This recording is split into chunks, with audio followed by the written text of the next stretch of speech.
This is the Puckipuppy Golden Retriever. It is a dual motor, full suspension electric bike with pedal assist and a thumb throttle weighing in at 93 pounds. It has hydraulic disc brakes and tires almost as wide as the seat. It includes full fenders, lights, and a rear rack along with mounts for a front rack and a bottle cage. The 48-volt 20 amp hour battery is removable from the down tube by using a key. They claim the motors can produce 1600 watts of power and 185 newton meters of torque along with a 28 mile an hour top speed. Okay, it's time to see how fast this thing goes. I'm going to start out using throttle only. I am in two-wheel drive mode on assist level 5, so I should get the maximum power and maximum speed out of it. And it looks like I am hitting that right now. Just over 19 miles an hour is when it starts to cut off. Probably trying to keep it from going much over 20. I'm still getting power now, but as soon as I get a little downhill, I can feel it shut off as it hits 20. Now I'm going to pedal instead of using throttle, and I am accelerating past 20, so I'll see where it ends up here. I don't want to pedal too much sitting down since the seat does not go high enough for me, but I'm up to 29. I think I felt it start cutting off at 30, but I'm putting out quite a bit of effort to go this fast. I just want to compare the speed on the bike versus what my phone GPS says, and it looks like they are pretty close, within a mile an hour or two. They don't update exactly at the same time, but overall they're reading just about the same, so hopefully they're both accurate. We are on the RC track now, and I am going to start off in one-wheel drive mode on the first lap here, then I'll kick it into two-wheel drive mode and see how the lap times compare. It definitely feels pretty soft power here on one-wheel drive, so maybe two-wheel will give me a better lap time. Maybe not, we'll find out. But there, I just kicked it into two-wheel drive mode. See how it pulls out of the corners now. It is pretty slick, so it's hard to trust it too much. It doesn't feel a whole lot faster until I get moving. So down the straight, probably pull halfway through quite a bit more. See how the lap time compares. Now I have the assist off. Figure might as well get another comparison while I'm at it, and I'll really be able to feel how heavy this bike is and how tall the gearing is. Definitely set up a little more for road. I'm in the lowest gear, but have to pedal pretty hard out of the corners to get moving. Hopefully I'm not too far off the pace though. Okay, the results are in, and as expected, two-wheel drive was the fastest with a 20.2, but surprisingly, one-wheel drive was a 20.1, and no wheel drive besides my own power was a 21.8, so not far off even without the motor running. Now let's see what Hannah can do. Hannah has not ridden this bike at all, and these conditions are not the easiest to start out, so giving her a little warm up, try to get comfortable on it, and then we'll see what her time is, but I don't expect her to push too hard and try to go too fast because, as you can see, it's a little bit sketchy in the slippery snow. Okay, I probably should have done this for me also, but I'm going to let some air out of the tires. Hopefully we will get a little better traction then. There was a lot of air in the tires, so hopefully that helps. I didn't go super low since I didn't know how much it should really need, being such a heavy bike. You don't want to go too low and hit the rim, and I'm not sure what I'm going to get into later, but hopefully it helps her a little bit. Does it feel any better? I feel a little slower, but it feels like more traction. Slower, more traction. That is what lower pressure will do, but once you get comfortable, you should actually be able to go faster because you have more traction. I was actually faster. What was your time? 29.3. 29.3. So she did pick up the pace with less pressure, even though she said it felt slower.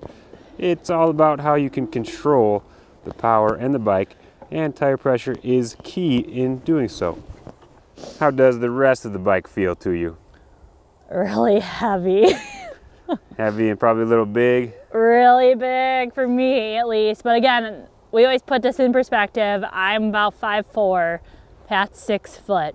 So this is meant for a taller individual. But you're still getting around on it and getting around a tight RC track, so most people are probably just going to keep it to more flatter terrain, and they might have a better time and more comfort even if they are shorter, but definitely seems to be geared a little bit towards someone slightly taller than you, I would say.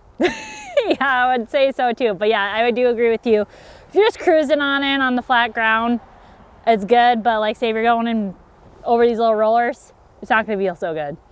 How about that large seat? Oh yeah, that's good for the keister. We are going to do a bit of a power test on a small hill climb here. Hannah's going to take off using throttle only, and she is in one-wheel drive mode, so we'll see how far she gets without pedaling. About halfway. Okay, she's in two-wheel drive mode. Let's see the power difference. Should take her on up to the top with no problem. There we go. Okay, now for a little more weight on it, I'm in two-wheel drive right away since I figured one wheel had no chance, and it does make it even with me. Not bad. But what about the brakes? I did not switch these to motorcycle style, so using the front brake on the left is a little weird, but once I went to two fingers there, it was enough to get the rear tire in the air, but with one finger, a little weak with all this weight. The brakes should get better as they brake in, but the power should stay about the same, so test that out a little bit more through some rocks. I was able to make it up that, so now see how the suspension feels going down, a little more bouncy.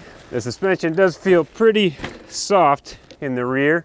It does have quite a bit of rebound as well, so it gets bouncing if you go fast through the bumps, but it's enough to do something. I do feel like I would be bottoming it out quite a bit if I did very much for jumping or riding through rough sections, but it's moving. Might as well do a little bit of a drop and a jump. Definitely bottomed out on both, but managed to get through it. Now for something a little more normal, some mellow mountain bike trails. We'll see how it handles in the tight woods. Letting some air out of the tires definitely helps quite a bit. Getting more traction for sure.